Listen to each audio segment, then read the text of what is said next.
If you've been searching for ways that you can make your videos more cinematic and aesthetic, but you find it way too intimidating or overwhelming, you clicked on the right video, because today I will be breaking down my way too many years of film school and industry knowledge and experience to show you how you can make your own life look like a movie. First things first, let's talk about the equipment that you need to use. I think the most obvious thing is that you need some sort of camera. Now, I will say it because this is probably like the biggest excuse everybody always uses when they're like, I want to start a channel, but I don't have like the proper camera. I had mine for a year and I only used a broken iPhone 11. And I'm very glad. I think it taught me very much like the basics of actually like vlogging and making videos on the go. I will say it, if Tangerine did it on an iPhone 5, you can do it on whatever phone that you have. Just because everybody wants to know, the camera that I used is the Sony ZV-1. This is my absolute baby. I love you. I have had her for exactly a year. She was discounted, and at the time it was still like an insane purchase for me because I was a student and I was like, why am I spending £400 on a camera? I think the retail price for it is like 600 to 700. But if you want to buy a camera and you're focusing on vlogs or like shooting on the go, this is the one I recommend because I really can take it and put it down anywhere. I'm not saying you should put it down anywhere. Make sure you get like location permissions when you're shooting somewhere. If you're gonna use your phone, then I recommend using an app like Filmic Pro. But basically this app really lets you like have total control of like the focus, ISO, white balance, and I swear to you, sometimes the quality of this ends up being the exact same as my camera, which makes me feel great about having spent those £400. One of the most recent additions that absolutely changed my life is the tripod that I use. This is like a lightweight tripod that I got from Amazon. I'll link it down below. Or I was using one that had a ring light attached to it, and it was okay if I was at home, but if I was going out, there was absolutely no way that I was taking this huge tripod that wouldn't fit in my bag. Great stabilizer as well, which is like really important because I have really shaky hands sometimes, and all my shots at some point in the day just start looking like. Another thing that I use, and you can see literally me using it right now, is the Rode Wireless Me microphone. This is by far the most like fancy one that I've used, and I adore this so much. Like the sound quality of this is actually insane. One thing that I actually did learn from film school, which is concerning because I didn't take sound, is that people can excuse bad visuals, but they can't excuse bad sound. And I very much relate to that because my old videos used to look like this, you know, like pretty okay generic iPhone vlogs, and the sound was literally like this. To still remain to Southwestern Railway services. She tried. She was really trying. Don't bully her. Moving on to how you can actually form ideas. So a lot of the times I feel like people that don't actually make videos for like YouTube or even like films in general don't realize that there's so much shot planning. Something as simple as making coffee has so much thought put into like the sequence of shots. Incredibly overwhelming, especially when you have a lot of like shot sequences throughout your videos. You have to like think about how you can format all these shots just from your brain thought, and sometimes they come to you, but sometimes you need inspiration.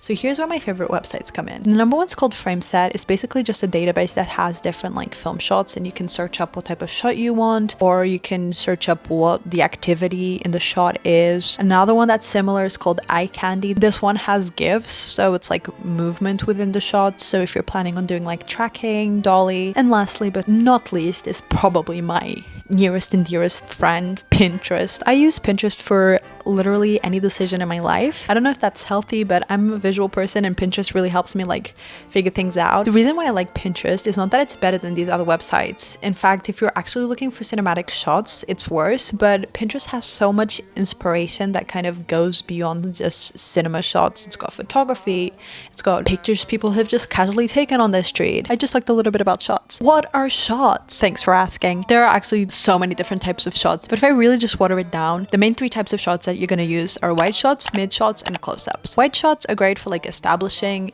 where you are, location, where you're going. Mid shots are genuinely like the most used in my personal opinion for like YouTube. It's me talking right now. This is a mid shot. It's not too far that you can't see it, but it's not too close that you can't see it. And then very last is close-up. Close-ups are basically just emphasizing the little details. Kind of going on from there, you have to kind of create a different composition for each shot, depending on what you want to evoke, where you are, what you're saying. There are some general rules. Number one is a rule of thirds. I'm kind of sad in a rule of third. Kind of. It just creates a lot of more visual interest than me being like, bang in the middle. Something that you can also do to make your shot composition really interesting is playing with focus. So having shallow depth of field is really cool. This is why I recommended something like Filmic Pro. Having an action in focus on front of screen and having something blurred in the background is really cool and really engages a viewer. And the last one that is also like really cool and simple to do if you're like vlogging or just filming random videos, it's the concept of leading lines. Example of this is, say that you are at a train station and the rails kind of point towards the train. As a viewer, you kind of have no choice but to be guided to look at the train, for example. And you can do this in many different ways throughout different things. It doesn't have to be like literal lines like in that example. Now that you have all of this knowledge and you've got your equipment, you're ready to create your first sequence. First things first, like I was saying, you come up with your concept. I'm gonna use the one that I used before just because my brain is on 3% today and I can't even think about thinking of another example. Let's create a sequence where I'm making coffee. So we start with the establishing shot of me walking into a kitchen. Like I said, this just guides the viewer into knowing where we are. If I just started making coffee, then you're kind of like, okay, are you at a cafe? Are you at a restaurant? Are you at someone's house you broke in to make coffee? Some people have pretty expensive coffee. I wouldn't be surprised in this economy. When I'm creating a sequence, I'm a very visual person, like I said, so I like to draw things out. I have this little notebook and it's so cute and it's just filled with little drawings of me. When I was filming a brand deal this morning, and look, it's just the actual like shot list for TikTok. And once I've got the whole sequence drawn out, I like to make a shot list. And this is purely because I have no memory of things. And if I start shooting something, I will forget what the next shot is. So it's just really helpful to just tick it off. When it comes to lighting, I am not the person to talk about this. I am not a cinematographer. I'm not a gaffer. I have one light over there because my ring light is in another room and it's really far away and I don't want to get it. And also there's a very clear shadow behind me and I know that I'd get screamed at by literally any of my cinematographer friends for this. I'm sorry. I like to shoot a natural light. Like I said, again, a lot of my shots are done on the go. So if I'm vlogging, if I'm like running around a park, I'm not gonna bring a ring light with me. Also, if I did, it won't do much because the literal sun is there. The internet is your friend because you can literally Google when the sun is rising, when the sun's setting, from which direction, and you can really use that in your favor, making it warmer or making it really cool. I hate cool lighting, sorry. Personally, I'm just a warm lighting gal. I just love it. I think it really like evokes a sense of coziness and it really works for YouTube, especially when you're like just chit-chatting, just talking. So let's go shoot our sequence. It's sequence time. It took me way too long to get that shot. Framing was not my friend. So the next one that I'm gonna go for is something a little bit closer. I'm thinking of putting the tripod inside there. So you kind of get like a POV of the fridge. I just put my phone, totally normal. I'm really scared about this falling over, so let's try this quickly. Yeah, another shot that's not really going well. The composition is really off. I think I'm gonna take her off the tripod. I just love serious filmmaking. A very important tip while you're shooting is make sure that you keep some sort of tabs of continuity. Luckily for you, if you're shooting, it means that you probably have your footage that you can like refer back to. Same thing goes with like outfits, costumes and stuff like that. There's nothing that breaks continuity more. I am very close to running out of battery, so let's try and get this one last shot, please, before it runs out of battery. This is the worst coffee that I've ever had in my whole entire life. Cool, now that you have all of that, time for editing.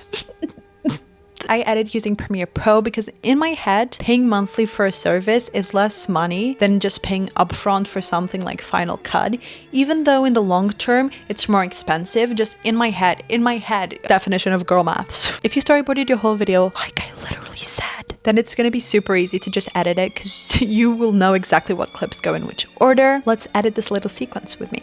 First of all, let's find a song. Now, finding a song, believe it or not, is probably one of the hardest part of editing because you could literally do it for hours. Sometimes I have a specific song in mind where I'm like, I will use this song, and then it's like super simple. Other times I will literally sit on my laptop for 5 hours just looking at music over and over again. Once you got your song, then you can start building your timeline. So I'm gonna start with the establishing shot, this shot of me walking into the kitchen. Then I'm gonna cut to the fridge. I'm gonna just kind of piece the rest of my timeline together, and once I've got that done, I'm gonna just adjust it to the tune of the song, the beats of the song, because there's nothing more unsatisfying than a beat of the song and the cut is just like just before or just after. Anyway, here's the result. I think I like when it rains.